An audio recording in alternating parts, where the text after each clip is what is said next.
Sri TV நேயர்களுக்கு வணக்கம். தேர்தலுக்கு பிந்தைய கருத்து கணிப்பு, கோட்டையை பிடிக்க போவது யார் நிகழ்ச்சியில மீண்டும் சந்திப்பதில் மகிழ்ச்சி. ஒவ்வொரு சட்டமன்ற தொகுதியாக பார்த்துட்டு வரோம். விழுப்புரம் மாவட்டத்தில் இருக்கக்கூடிய திண்டிவனம் சட்டமன்ற தொகுதியை என்று பார்க்கிறோம். இது ஒரு தனி தொகுதி.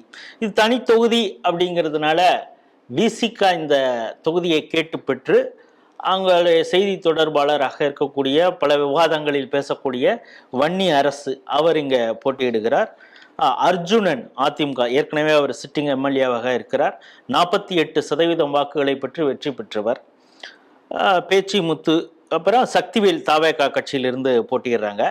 2021 79.17% வாக்குகள் பதிவானது. இப்பொழுது 87.80% வாக்கு பதிவாக இருக்குது. இது தாவேகா இதில் எந்த அளவுக்கு தாக்கத்தை ஏற்படுத்தி இருக்கிறது, இல்லை எஸ்ஐஆர்ல நீக்கப்பட்ட அந்த வாக்குகளுடைய தாக்கம் தானா அப்படிங்கிறதெல்லாம் நம்மிடம் பகிர்ந்து கொள்ள தயாராக இருக்கிறார் ஜீவரத்னம். வணக்கம். வணக்கம் சார். இந்த விழுப்புரம் மாவட்டத்தில் தொடர்ந்து நீங்கள் கள ஆய்வு செஞ்சுட்டு வரீங்க. இந்த திண்டிவனம் தனி தொகுதியில் வன்னியரசு போட்டி போடுறாரு. அவர் வெற்றி பெற வேண்டும் அப்படின்னு சொல்லி சோசியல் மீடியாவில் தாங்க பெரிய இன்ஃப்ளூயன்சர்ஸ் அப்படின்னு நினைக்கக்கூடியவங்க மெட்ராஸில் இருந்துக்கிட்டு அவருக்காக வாக்கு சேகரித்தது சோஷியல் மீடியாவில். ஒரு சில சினிமா பிரபலங்கள், ட்ராமாவில் நடிக்கிறவங்க, இவங்கெல்லாம் கூட பேசுனதெல்லாம் நம்ம பார்த்தோம். அதெல்லாம் அவருக்கு அந்த பகுதியில் எந்த அளவுக்கு வாய்ப்பை தேடித்தருங்கிறது தெரியல. ஆனால் நீங்கள் கள ஆய்வு செய்திருக்கீங்க. வன்னியரசுக்கு வாய்ப்பா, இல்லை தொடர்ச்சியாக அங்கே அர்ஜுனன் தான் வெற்றி பெற போகிறாரா? களம் யாருக்கு சொந்தம்? சார், திண்டிவனத்தை பொறுத்த வரைக்கும் இப்போ வன்னியரசுக்கு வெறும் சென்னை மட்டும் இல்லாமல் மதுரை, பல்வேறு இடங்கள்ல இருந்து வேலை செஞ்சிருந்தாங்க. அந்த தொகுதியை சார்ந்தவர்கள் அதிகம் வேலை செஞ்சதை விட வெளியில இருந்து நிறைய பேர் வேலை செஞ்சிருந்தாங்க. ஆனாலும் பாத்தீங்கன்னா திண்டிவனம் எப்போதுமே அதிமுகவுக்கான வாக்கு வங்கி ஒரு குறிப்பிட்ட அளவு வாக்கு வங்கி கண்டிப்பா இருக்கு. அதை யாராலுமே இது பண்ண முடியாது. இப்போ திமுக வந்ததே, திமுக நிற்கும் போதே பாத்தீங்கன்னா வெறும் சொற்ப ஓட்டுல தான், ஒரு 150 ஓட்டு வித்தியாசத்துலதான் அவங்களால வெற்றி பெற முடிஞ்சது. இப்போ இங்க விசிகாவுக்கு இது கொடுத்தது அப்படின்னும் போது இங்க இப்போ திமுகவுல விழுப்புரம் வடக்கு மாவட்டம் அப்படின்னு பார்க்கும்போது 2 தொகுதியை கூட்டணி கட்சிக்கு ஒதுக்கிட்டாங்கன்ற அந்த ஒரு அதிருப்தி அந்த தொகுதியில பிரதிபலிக்குது. இங்க செஞ்சி மட்டும்தான் திமுகவுக்கும், மீத 2 தொகுதியை இது இருக்கிறதுனால திமுகவிலேயே இது அந்த ஒரு அதிருப்தி இருக்கு. அது மட்டும் இல்லாம பாத்தீங்க அப்படின்னா இங்க இந்த வன்னியர் ஓட்டு திமுகல இருக்கிற வன்னியர் ஓட்டு கன்சால்டேஷன் ஆகிறது ரொம்ப குறைவு, மிக மிக குறைவா இருக்கு நிறைய பகுதிகளில் பார்க்கும்போது திண்டிவனத்தை பொறுத்த வரைக்கும். அதுவும் இல்லாம இப்ப தாவேகா உள்ள என்ட்ரி ஆயிட்டாங்க. ஸோ அதுவும் அவங்க இன்னும் கொஞ்சம் ஓட்டுங்களை பிரிச்சுட்டு போவதுனால இது மிகப்பெரிய அடி திமுக கூட்டணிக்குள்ள விசிகாவுக்கு மிகப்பெரிய அடியா திண்டிவனம் தொகுதியில இருக்கு. அதே போல அர்ஜுனன் அவர்களுக்கு பேர்ல மிகப்பெரிய அளவுல எந்த ஒரு குற்றச்சாட்டு அப்படின்றதெல்லாம் இல்லை. அதாவது சில விஷயங்கள் செய்ய முடியலன்னும் போது அவர் ஒத்துக்கொள்றாரு. இந்த விஷயங்கள்லாம் செய்ய முடியல, நாங்க ஆட்சியில இல்ல, என்னால முடிஞ்ச விஷயங்களை செஞ்சுட்டேன் அப்படின்றத வெளிப்படையாவே நிறைய இடங்கள்ல பேசியிருந்தாரு. அதனால அவர் பேர்ல குற்றச்சாட்டுகள் அப்படின்றதெல்லாம் எந்த ஒரு இதுவும் இல்லை. அப்படின்றதுனால அவருக்கான ஓட்டு வங்கி அப்படியேதான் இருக்கு. ஆனா திமுகவுடைய ஓட்டு வங்கியில நிறைய ஓட்டைகள் இந்த டைம் விழுந்திருக்கு. திண்டிவனம் பொறுத்த வரைக்கும் அர்ஜுனனுக்கான வெற்றி வாய்ப்பு தான் அதிகமா இருக்கு இந்த டைம். வன்னியரசுக்கான வாய்ப்பு இப்போ திண்டிவனம் அப்படிங்கிறப்ப பக்கத்திலேயே தைலாபுரம் இருக்குது.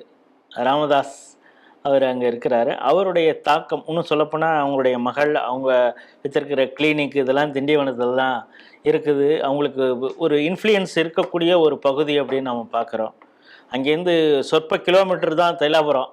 அதனால் அந்த தாக்கம் இங்கேருந்து அவங்க திமுகவுக்கு ஆதரவாகவோ இல்லை விசிகாவுக்கு ஆதரவாகவோ அன்புமணிக்கு நம்ம ஒரு பதில் சொல்லணும் அப்படிங்கிறதுக்காக, பதிலடி கொடுக்கணுங்கிறதுக்காக வேணும்னே விசிகாவுக்கு ஆதரிக்கிறது மாதிரி ஏதாவது பண்ணாங்க. அது கண்டிப்பா ஒரு அந்த ஒன்றிய அளவு பொறுப்புல, மாவட்ட அளவு பொறுப்புல இருக்கிறவங்க பண்ணியிருந்தாங்க. ஆனா பாத்தீங்க அப்படின்னா அந்த பொறுப்புல இருக்கிறவங்க மட்டும்தான் அந்த மாதிரியான சப்போர்ட். ஏன்னா மக்கள் மத்தியில அது பாமக அப்படின்னா அந்த மாம்பழம் அப்படின்ற அந்த ஒரு எண்ணம் தான் அவங்களுக்கு அதை மாற்றி இது பண்ணணும் அப்படின்ற எண்ணம் பெரும்பாலும் 95% 99% அவங்களுக்கு கிடையாது. பாமக அப்படின்னா அந்த மாம்பழம் அப்படின்றதான் அவங்களுடைய மைண்ட்ல இருக்காங்க. அந்த பொறுப்புல இருக்கிறவங்க நாங்க ஆதரவு தெரிவிக்கிறோம் அப்படின்னு சொல்லியிருந்தாங்க. ஆனா அதுவே பாத்தீங்க அப்படின்னா திண்டிவனம் தொகுதியிலயும் அதே பொறுப்பாளர் தான் வேலை செஞ்சாங்க, மயிலம் தொகுதியிலயும் அதே பொறுப்பாளர் தான் வேலை செஞ்சாங்க. செஞ்சி தொகுதியிலயும் அதே பொறுப்பாளர் தான் போயிட்டு வேலை செஞ்சாங்க. அந்த ஒரு குறிப்பிட்ட பொறுப்பாளர்கள் மட்டும்தான் அந்த 3 தொகுதியிலையும் சென்று வேலை செஞ்சாங்க. அந்தந்த தொகுதியிலேயே வேலை செய்யல. அது வந்து பெரிய அளவுல பாதிப்பு இருக்கிறதுக்கான வாய்ப்புகளே இல்லை. ஏன்னா டிவிக்கேன்ற ஒரு பெரிய பாதிப்பு இருக்கும்போது இந்த பாதிப்பு அவங்களுக்கு வந்து ஒரு கொசு மாதிரி அங்க இருக்கு. அந்த பாதிப்புலாம் ஒன்றுமே இருக்காது. சரி, இப்போ நீங்கள் சொன்ன மாதிரி இந்த நகரப்பகுதியில் திண்டிவனத்தில் கொஞ்சம் இளைஞர்கள் கொஞ்சம் ஜாஸ்தியாகவே இருக்காங்க. இளம் பெண்கள், அதாவது கல்லூரி போகக்கூடிய இளம் பெண்கள்லாம் அங்கே கொஞ்சம் அதிகமாக இருக்காங்க.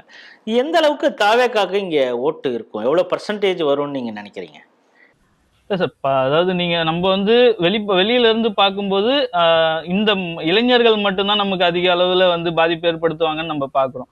ஆனா நம்ம உள்ளுக்குள்ள போயிட்டு பேசும்போது ஒரு 50 வயது பாட்டியும் 50 60 வயதுல இருக்கிறவங்க கூட டிவிக்கே பக்கம் திரும்புறத பாக்குறோம் நம்ம. அதனால வந்து கண்டிப்பா அது கிராமப்புறங்கள் முதல் கொண்டு பாதிப்பு ஏற்படுத்தும். கண்டிப்பா வந்து குறைந்தபட்சம் ஒரு 12ல இருந்து 17 20% வரைக்கும் வந்து தாவேக்கா வந்து அங்க ஓட்டு பிரிக்கிறதுக்கான வாய்ப்பு இருக்கு. ஏன்னு பாத்தீங்க அப்படின்னா இந்த திண்டிவனம் தொகுதின்றது இங்க இருந்து வெளியில போயிட்டு வேலை செய்யறவங்க அதிகம். சென்னை போன்ற ஏரியாக்கள்ல வந்து வேலை செய்யறவங்க அதிகம். அவங்க வந்து அங்க தாக்கம் வந்து அவங்களுக்கு இது வரைக்குமே இருக்கு. சென்னையில இருக்கிற தாக்கம், அந்த வேலை செய்யக்கூடிய இடங்கள்ல இருக்கிற தாக்கம் வந்து இங்க திண்டிவனம் தொகுதியில அதிகமா இருக்கிறத நம்ம பார்க்க முடியுது. அதே போல பாத்தீங்க அப்படின்னா அந்த வாக்குப்பதிவு அன்னைக்கு பார்க்கும்போது அந்த பேருந்துகள் வந்து கிட்டத்தட்ட கிளாம்பாக்கத்துல இருந்து திண்டிவனம் வர்றதுக்கு அவங்க 8 மணி நேரம் கிட்ட செலவு பண்ணியிருக்கோம் அப்படின்னு சொல்றவங்க போயிட்டு யாரும் திமுகவுக்கு பானைக்கோ ஓட்டு போடுறதுக்கான முடிவுல வரல. அவங்க பார்க்கும்போது நம்ம வந்து திண்டிவனத்துல களத்துல பார்க்கும்போது அவங்க எல்லாருமே போனது அந்த ஒரு கூட்டம் வந்து கண்டிப்பா வந்து நாங்க வந்து திமுக கூட்டணிக்கு போட மாட்டோம்னு தான் சொல்லிட்டு போறாங்க. ஸோ அந்த இது தாக்கம் வந்து அதிகமா இருக்கு அப்படின்றத பாக்குறோம்.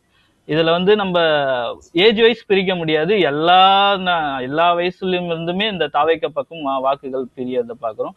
அந்த உமன்ஸ் வாக்குகள் அதாவது அதிக அளவுல வந்து பிரியறத பாக்குறோம்.